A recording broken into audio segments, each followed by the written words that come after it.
اعوذ باللہ من الشیطان الرجیم بسم اللہ الرحمن الرحیم الحمدللہ رب العالمین ثم الصلاۃ والسلام علی سیدنا و نبینا و مولانا بالقاسم محمد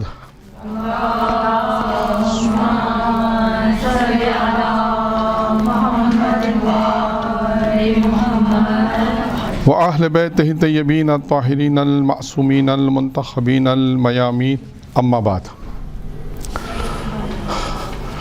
آج کی جو ہماری گفتگو ہے وہ قرآن مجید کی بہت ساری آیات اس موضوع پر آپ کو ملیں گی کہ جن میں سے ایک آیت میں پڑھ دیتا ہوں کہ ان الذین آمنوا وعملوا الصالحات لهم جنة النعیم خالدین فیہا وعد اللہ حقا وهو العزیز الحکیم۔ سورہ مبارکہ لقمان کی آیت نمبر 5 ہے کہ جس میں اللہ یہ ارشاد فرما رہا ہے کہ وہ لوگ جو لوگ ایمان لائے ہیں اور عمل صالح انجام دیتے ہیں ان کے لیے جنت ہے اور خالدین فیہا یہ اسی میں رہیں گے، اللہ کا وعدہ حق ہے، اللہ عزیز الحکیم ہے۔ یہ آیت میں بہت ساری چیزیں ہیں لیکن اس میں جو ہمارا موضوع جو ہے وہ ہے کہ ایمان اور عمل صالح جو انجام دیتے ان کو پروردگار کہاں بھیجے گا؟ جنت میں بھیجے گا۔ سورہ توبہ کی آیت نمبر 111 اس کو بھی آپ مطالعہ کریں، اس کو بھی میں بیان کر دیتا ہوں۔ 111 سورہ توبہ آیت نمبر 111 کہ ان اللہ اشترى من المؤمنین انفسهم واموالهم بان لهم الجنہ، کہ اللہ خریدتا ہے، خریدار ہے مومنین سے۔ کس چیز کا خریدار ہے؟ ان کے نفسوں کو اور ان کے مال کو۔ انفسهم یعنی نفس، اموالهم یعنی مال۔ کس کے بدلے میں خریدتا ہے؟ کس کے بدلے میں؟ بأن له الجنہ، جنت کے بدلے میں۔ یعنی اللہ خریدار ہے کہ اللہ مومنوں کے نفسوں کو اور مالوں کو خریدتا ہے کس کے بدلے میں؟ جنت۔ تو یہ ذہن میں رکھیں، یہ دو آیت اسی طرح مختلف آیت کریمہ آپ کو ملیں گی۔ آج کا ان دو آیتوں سے موضوع آپ کے ذہن میں اگر مجھے نہیں معلوم کیا آتا ہے، اصل میں ہم نے موضوع آج کا جنت کے متعلق کہ جنت میں انسان اگر جائے اور جانا چاہتا ہے نہیں جانا چاہتا؟ جی دیکھیں، اول تو انسان مرنے پر راضی نہیں ہے نہیں ہے؟ اول تو انسان مرنے پر راضی نہیں ہے۔ اگر آپ کسی سے پوچھا بھائی مرنے کا کیا پلان ہے تو کیا کہے گا جواب میں؟ برا مانے گا نہیں، جواب میں کہے گا تم مرو میں کیوں مروں؟ معمولاً تو یہ جواب دے گا، ایسا ہی ہے نہیں ہے؟ تو اولاً تو انسان کا مرنے کا کوئی پلان نہیں ہے۔ اس کی بھی وجوہات ہیں، موضوع نہیں ہے، پھر کبھی انشاءاللہ بیان کریں گے ایسا کیوں ہے، کہ کیا وجہ ہے ایسا ہے، کیوں انسان مرنے پر تیار نہیں ہوتا۔ ایک بات یہ تو ایک الگ موضوع ہے، اصل موضوع دوسرا ہے کہ انسان مرنے کے بعد جس جگہ جانا چاہتا ہے اس جگہ کا نام کیا ہے؟ جنت۔ اب سوال ہے کہ جنت میں جانے کے لیے وہ ایک الگ موضوعات ہیں، وہ بھی موضوعات ہیں۔ آج ہمارا موضوع ہے جنت اور جہنم کے دروازوں پر کیا لکھا ہے، یہ موضوع ہے۔ جنت کے کتنے دروازے ہیں؟ ایک سوال۔ جہنم کے کتنے دروازے ہیں؟ دوسرا سوال۔ اور جنت اور جہنم کے دروازوں پر کیا لکھا ہے، یہ سوال ہے۔ آج کا جو درس ہے وہ یہی ہے، عنوان ہے۔ اس سے پہلے جو دو آیت میں نے پڑھی جن کا ترجمہ کیا اس سے متعلق دیکھیں، اس کے متعلق بھی دو چند کئی روایات ہیں جس میں امیر المومنین علیہ الصلوۃ والسلام ارشاد فرماتے ہیں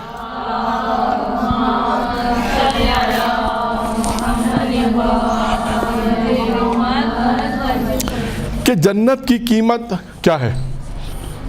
جنت کی قیمت کیا ہے؟ عمل صالح۔ پھر فرماتے ہیں کہ جنت کی قیمت، دوسری روایت، جنت کی قیمت دنیا سے روح گردانی، یعنی دنیا سے دوری. بات وہی ہے کہ جب انسان دنیا سے دور اختیاری کرے گا تو عمل صالح انجام دے گا. بات تو یہ، لیکن امیر المومنین نے الگ الگ طریقے سے اس کو بیان کیا ہے. پھر ایک اور روایت ہے امیر المومنین کی کہ جو شخص اپنی جان کو جنت کے علاوہ کسی اور چیز کے بدلے میں بیچے گا تو اس پر مشکلات سخت ہو جائیں. اچھا، ایک چیز اور میں بتا دوں کہ دیکھیے میں کم ریپیٹ کروں گا، بہت کم، کیونکہ آج کا جو درس ہے وہ زیادہ تر پوائنٹس کی صورت میں.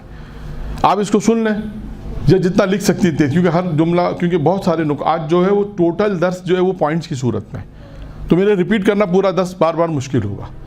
یا تو آپ اس کو پہلے سن لیں، بعد میں جب ریکارڈ ہو رہا ہے تو اس کو وہاں سے اتار لیجیے گا، کیونکہ مشکل ہے کہ آپ لکھتی بھی جائیں پورا درس، اور کیونکہ کچھ چیزوں میں توجہ دلانی ضروری ہے. تو بہتر یہی ہے کہ آپ اس کو جو ہے وہ ریکارڈ کر کے، بعد میں ریکارڈ ہو رہا ہے بعد میں اس کو اتار لیجیے گا، تو آپ کے لیے آسانی ہے. کیونکہ آج کے جتنے درس اس میں حدیثیں ہیں یا روایت آئیں گی یا نکات ہیں سارے، تو آپ کو بار بار لکھنے میں مشکل ہے، کیونکہ میں بار بار ہر چیز تکرار کروں گا تو ٹائم زیادہ لگے گا. ٹھیک ہے، تو اس لیے میں نے آپ کے پہلے آپ کو یہ اعلان کر دیا کہ آپ سن لیں، غور سے سنیں کہ جنت کے کتنے دروازے ہیں، ہر دروازے پہ کیا لکھا ہے، جہنم کے کتنے دروازے ہیں، اور ہر ایک پہ کیا کیا لکھا ہے. یہ اصل موضوع آج کا. اس موضوع کو شروع کرنے سے پہلے اس لیے مقدمے کے طور پر 2 آیت قرآن مجید کی، اس کا ترجمہ پیش کیا، امیر المومنین کی 3 روایت پیش کی جنت کے متعلق. آخری روایت صرف ریپیٹ کر دوں کہ جو شخص اپنی جان کو جنت کے علاوہ کسی اور چیز کے بدلے میں بیچے گا، اگر بیچتا ہے تو اس پر مشکلات سخت ہو جائیں گے. اب دیکھیے، جنت میں جانے کے لیے سب سے ضروری جو چیز، سب سے پہلے جو چیز ہے وہ کیا ہے؟ جنت کس کے لیے؟ مومنوں. لیکن مومنوں کے لیے بھی ایک شرط ہے. کیا شرط ہے وہ؟ نہیں. ہاں، امیر المومنین کی ولایت شرط ہے. اس کے بعد ہی ساری چیزیں قبول ہے. ولایت کے بعد جتنی چیزیں آپ نے بیان کی، تقوی، نماز، روزہ، حج، زکوٰۃ، تمام عبادات، یہ کس کے بعد ہے؟ ولایت مومنین کے بعد ہے. تو پہلی چیز کیا شرط ہے؟ ولایت. اب آئیے دیکھیں، جنت یعنی اس کا مطلب یہ ہو کہ جو جنت تقسیم کرنے والا ہے اس کی محبت ہوگی تو وہ جنت آپ کے حصے میں آئے گی. ایک نقطہ. دوسرا ہے کہ ہم چاہتے ہیں کہ جنت میں جائیں، جیسا آپ نے سب نے بیان کیا، مرنے کے بعد کیا خواہش ہے؟ جنت میں جائیں. اور جنت کی کیا خواہش ہے؟ اگر جنت سے پوچھیں، جنت سے پوچھیں وہ کیا ہے؟ اس کی خواہش کیا ہے کہ علی میرے پاس آئے. یعنی جنت فخر کرتی ہے امیر المومنین کے اوپر. اور آسان انداز میں کہہ دوں، یعنی جنت کی خواہش ہے 4 شخصیتیں فخر کرتی ہے، اس میں ابو ذر، مقداد، سلمان اور امیر المومنین. یہ روایت پہ ہے کہ جنت مشتاق ہے ان 4 شخصیت کی. مشتاق سے کیا ہونا ہے؟ دیدار ہے. یعنی جنت کی خواہش ہے کہ اگر جنت، جیسے ہم جنت میں جانے پہ فخر کرتے ہیں، جنت علی کے اوپر فخر کرتی ہے کہ میں اس بات پہ فخر کرتی ہوں کہ جنت میں علی ہے. اور لیکن جنت کو یہ نہیں معلوم کہ اس کو تقسیم کرنے والا بھی علی ہے. ٹھیک ہے، یہ ایک مقدمہ تھا کہ فضائل، 2-4 نقطے جنت کے حوالے سے، کہ ویسے پوری ایک گفتگو ہے جنت کے اوپر. خیر، یہاں تک تھوڑی سی گفتگو ہم نے بیان کی کہ جنت تقسیم کرنے والا کون، جنت کس پہ فخر کرتی ہے، ہمیں اگر جنت میں جانا ہے تو پہلے کس کی محبت ہونی چاہیے. ایک قرآنی آیت میں ہم نے بیان کیا، 2 آیتیں پیش کی. پہلی آیت کا ترجمہ یہ تھا کہ ایمان اور عمل صالح کے لیے جنت ہے، اسی میں رہیں گے. پھر اس کے بعد دوسری آیت میں اللہ جو ہے وہ خریدتا ہے مومنوں کے نفسوں کو، مال کو خریدتا ہے جنت کی عوض میں.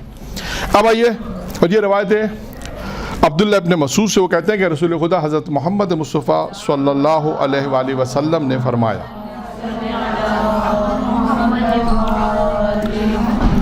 اب روایت طولانی ہے، میں صرف مختصر بیان کروں گا کہ جب پیغمبر اسلام معراج پر گئے تھے تو پیغمبر اسلام نے وہاں پر جنت کا دورہ کیا جسے ہم کہتے ہیں.